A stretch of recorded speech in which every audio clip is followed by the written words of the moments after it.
what would you do? I just got off the motorway. I'm making my way around this roundabout. Now remember, everything on camera appears much further away than what it really is. This really was quite close. You can see that car approaching. Should give way, but it didn't. That's alright, it's 2 lanes.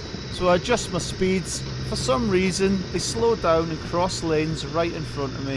There was not much I could have done. I flashed my lights to let them know I was there. I'm pretty sure they knew I was there anyway. Upcoming lights are at red, so that's going to be a little awkward. I was half expecting the driver to give me a little acknowledgement, say sorry, but not one person in the car could even look at me.